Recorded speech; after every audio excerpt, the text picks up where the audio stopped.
নিজের অবস্থান থেকে শুকরিয়া আদায় করতে জানলে প্রতিটা মানুষই সুখী। আসসালামু আলাইকুম, স্বপ্ন নূরের সংসার থেকে আমি নূর আছি আপনাদের মাঝে নতুন আরও একটি ব্লগ ভিডিওতে আপনাদের সবাইকে ওয়েলকাম করছি। কাছে দূরে যে যেখান থেকে আমার আজকের ভিডিওটি দেখছেন, আশা করছি আল্লাহর রহমতে আপনারা সবাই ভালো আছেন। আমিও আলহামদুলিল্লাহ ভালো আছি। ভিডিওটি স্কিপ না করে দেখবেন, কোনো অংশ আপনার ভালো লেগে যেতে পারে। যদি ভালো লাগে তাহলে প্লিজ একটি লাইক দিতে ভুলবেন না। আজকে আপনাদের সাথে কিছু কথা শেয়ার করব, যে কথাগুলো আসলে যেই কয়েকটা কমেন্ট অনেক অনেক আসছে, যেটা আসলে কখনো আপনাদের সাথে আমি শেয়ার করিনি। আর আসলে আমি ভিডিওতে কারো কমেন্ট পড়তে আমার আসলে মনে থাকে না। তো আসলে ভিডিওর রিলেটিভ কথাগুলো বলতে বলতে ওই কথাগুলো আমি ভুলে যাই, পরবর্তী সময়ে আর বলা হয় না। তো আপনাদের সবার না, কিছু আপুদের একটা কমন প্রশ্ন হচ্ছে, আমি আরাফকে কেন গলার মধ্যে তাবিজ ঝুলিয়ে রাখি সব সময়। তো এই কমেন্টটা মানে অতিরিক্ত আসতেছে। তো আমি ভাবলাম আপনাদেরকে কিছু কথা বলার দরকার আছে, কারণ অনেকে হয়তো না জেনে কমেন্টগুলো করে থাকেন আর কি। তো আগে নাস্তার কথাগুলো বলে নিই, কারণ আজকে সকাল সকাল একটু কিচেন থেকে ইচ্ছে করেছে আপনাদের সাথে কথা বলতে। তো চলে এসেছি কিচেনে। ইদানিং যদিও গরমের কারণে এত বেশি ব্যবসা গরম পড়ছে, সবার বাসায় ইদানিং গরমটা আছে। তো আসলে নাস্তা পানি তেমন একটা ঘরে বানাচ্ছিও না, প্রতিদিনে বলা যায় বাইরে থেকে এনে খাচ্ছি আর কি, যেহেতু অতিরিক্ত গরম পড়ছে। এই যে দেখতে পাচ্ছেন ওরা এখনও ঘুমে, কারণ আমি যে নাস্তা বানাতে গেছি, আমি উঠে গেছি আগে, পরে ওর সাথে আবার শুয়েছিলাম। এরপরে মনে পড়লো আমি নাস্তাটা রেডি করে নিই, আর ওর বাবা যেহেতু আজকে বাসায় নেই, তো আমি নাস্তা বানাতে গেছি। এদিক দিয়ে এসে দেখি এখনও ওদের দুজনের ঘুম ভাঙে নাই। আর আরফান নিচে শুয়ে আছে, আর আরাফ নিচে শুয়েছে আর কি। আরাফ খাটের উপরে শুয়ে আছে, আর আমি এই যে নাস্তা খেতে বসেছি। যদিও আমি কোনো লাইট জ্বালাইনি এবং কি জানালাগুলোও খুলে দিইনি, কারণ একটু আলো পেলে, আর এখন তো ঘুম ভাঙলে মনে হচ্ছে দিনের 12টা বেজে গেছে, এরকম একটা টাইম মনে হয় আর কি। যদিও আসলে সকাল 7টা 8টার ভিতরে এরকম একদম রৌদ্র উজ্জ্বল পরিবেশ হয়ে যায় আর কি। তো যাই হোক, এখন আপনাদের সাথে নাস্তা খেয়ে এখন চলে এসেছি আরাফের কথাগুলোই বলে। তো ওই যে ওরা দুই ভাই খেলতে গিয়ে কেউ কাউকে মারেনি। ওরা মানে একটা খেলনার সাথে দুজনে একসাথে বাড়ি খেয়েছে, তো দুজনেই কান্না করছিল আর কি। তো এই যে আপনারা যে কমন প্রশ্নটা অনেকেই করেন যে আরাফের গলা আমি কেন সবসময় তাবিজটা ঝুলিয়ে রাখি। আরাফের আসলে 3 বছর প্লাস হয়ে গেছে। তো ওর আসলে ছোটোবেলা থেকে জন্মের পরে ও এত বেশি কান্না করতো, যেটা মানে আমার একদম স্মরণীয় হয়ে থাকবে সারাটা জীবন জিন্দেগি। এতটাই কান্না করেছে সে, আর এতটাই অসুস্থ ছিল। অসুস্থ বলতে ও আসলে ওর হাতে পায়ে সমস্যা আছে, সারা শরীরে ওর সব সময় ব্যথাটা থাকে, এবং কি ওর পায়ে অনেক সমস্যা, পা দিয়ে ও মানে হাঁটতে পারে না বলা যায় এরকম আর কি।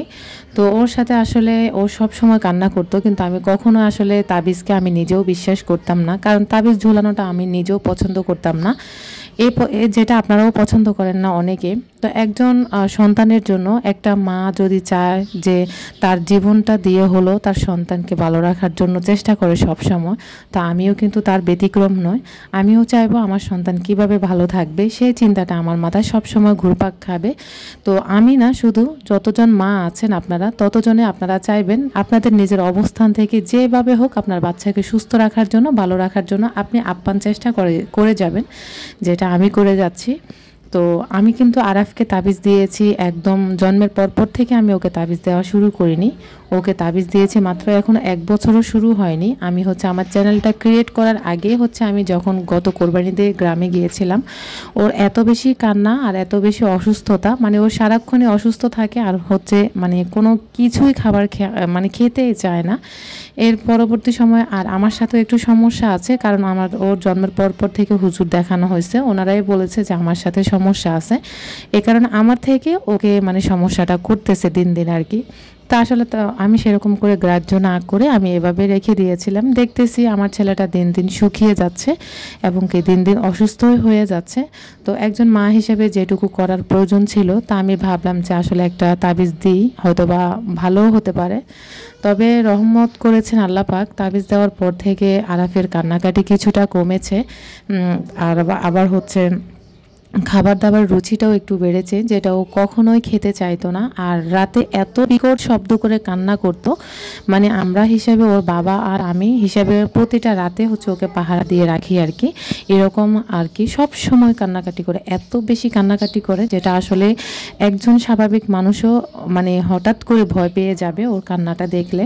তো আসলে সেই থেকে হচ্ছে ওকে তাবিজটা দেওয়া, আর ওই তাবিজটা দেওয়ার পর থেকে আল্লাহ পাক রহমত করেছে, এখন আর রাতের বেলাও কান্নাকাটি করে না। তবে এখন আল্লাহর রহমতে আগের থেকে অনেকটাই ও ভালো আছে, সুস্থ আছে। আমার অসংখ্য আপুরা আছে যারা হচ্ছে আরাফকে অনেক বেশি ভালোবাসে আমার মতোই। তো হচ্ছে আমি নাকি শিরক করছি এবং কি আমি নাকি গুনাহের কাজ করছি। আসলে আমি তাবিজ ঝোলানোটা এটা একটা শিরক করা, সেটা আমি নিজেও জানি। তবে আপনি দিতে পারবেন তাবিজ যদি আপনি আল্লাহকে তাওয়াক্কুল করে তাবিজটা গলায় দেন, তাহলে ইনশাল্লাহ তাহলে আপনি দিতে পারবেন। আর অনেকে হয়তো মনে করেন যে আমি কিছুই জানি না, না জেনে হচ্ছে আমার ছেলেকে তাবিজটা ঝুলিয়েছি। তো সাথে কিন্তু আমাকেও একটা তাবিজ দিয়েছিল হুজুরে, কিন্তু সত্যি কথা বলতে কি আমি আমার তাবিজটা কিন্তু সব সময় দিই না, এই যে এখনও দিই না আমি। তো আরাফকে কিন্তু সবসময় গলায় দিয়ে রাখি, কারণ ওর সেফটির জন্য। আমি বড় মানুষ, ও কিন্তু ছোট, ও চাইলেও সব কিছু সহ্য করতে পারে না। একজন মা হিসেবে যতটুকু করার দরকার ছিল ঠিক ততটুকুই করেছি। আর আমি যে ওর জন্মের পর যত কান্না করেছি তখন থেকে কিন্তু আমি তাবিজটা দিইনি, মাত্র 1 বছরও এখনও হয়নি আমি তাবিজটা ওকে দিয়েছি। আর প্লিজ কেউ এই ধরনের কমেন্ট করবেন না। আপনিও যদি এরকম পরিস্থিতিতে পড়েন, অবশ্যই আপনিও চাইবেন আপনার সন্তানকে ভালো রাখার জন্য, আপনি চিন্তা করবেন। তো এটা হচ্ছে আরাফের অনেক দিন আগের ছবি বা ভিডিও আর কি, অনেক দিন আগে। আপনারা হয়তো দেখে বুঝতে পারতেছেন ও কতটুকু মাশাআল্লাহ স্বাস্থ্য ছিল। কিন্তু এর আগে কিন্তু মানে এই সময় থেকে এর আগে কিন্তু আরও স্বাস্থ্য ছিল, এত বেশি মাশাআল্লাহ স্বাস্থ্য ছিল। আমি কখনো আপনাদের সাথে ওর কিছু ভিডিও ক্লিপ বা কিছু ছবি আছে সেগুলো আপনাদের সাথে ইনশাল্লাহ শেয়ার করব, আপনারা হয়তো দেখে বুঝতে পারবেন। তো তখন কিন্তু ও বেস্ট ফিডিংয়ে ছিল, আর মাশাআল্লাহ ওকে কিন্তু 1 বছরের সময় 1 বছরের বাচ্চার মতো লাগতো না, মনে হতো 2 বছরের বাচ্চা এরকমই লাগতো আর কি। তো আপনাদের সাথে আমি কখনো শেয়ার করব যে আমার আরফান ছোটোবেলা ওরা কেমন ছিল, কতটা কিউট ছিল আর কি। আর ওর হচ্ছে অনেক সমস্যা আছে, আপনাদের সাথে কখনো শেয়ার করব ইনশাল্লাহ। তো আপনারা সবাই আরাফের জন্য বেশি বেশি দোয়া করবেন, আল্লাহ পাক যেন ওকে নেক হায়াত দিয়ে বাঁচিয়ে রাখে, মানুষের মতো মানুষ হওয়ার তৌফিক দান করেন, আমিন। আর আমি আপনাদের সাথে ইনশাল্লাহ কখনো শেয়ার করব আরাফ কেমন ছিল ছোটোবেলায়, ওর কিছু ছবি দেব বা কিছু ভিডিও ক্লিপ আপনাদের সাথে শেয়ার করব। এই কারণে হচ্ছে আমি ওকে আসলে তাবিজটা ঝুলিয়ে রাখছি। তো আশা করি আপনারা আপনাদের উত্তরটা পেয়ে গেছেন। আর আপনারা কোনো হুজুরের মাধ্যমে জিজ্ঞেস করবেন যে তাবিজ দেওয়াটা কি আসলে কি গুনাহের কাজ, তাবিজ দেওয়ারও কতগুলো নিয়ম আছে। তা আপনারা চাইলে আপনাদের যদি জানাশোনা কোনো মানুষ থাকে তাদেরকে জিজ্ঞেস করতে পারেন। তো আসলে আপনাদের সাথে অনেক সময় অনেক কথাই বলে ফেলি, আমি সব সময় আপনাদের সাথে খোলামেলা আলোচনা করতে পছন্দ করি, এই কারণে আমি সব কিছু আপনাদের সাথে শেয়ার করি। তো যদি কারো খারাপ লেগে থাকে তাহলে প্লিজ আমাকে ক্ষমা করে দিবেন। আর আজকের মতো এখানেই বিদায় নিচ্ছি, দেখা হবে নেক্সট ভিডিওতে, যদি মহান রাব্বুল আলামিন আমাকে সুস্থ রাখে, আমার সন্তানদেরকে রাখে, আপনাদেরকে সুস্থ রাখে। আল্লাহ হাফেজ, আসসালামু আলাইকুম।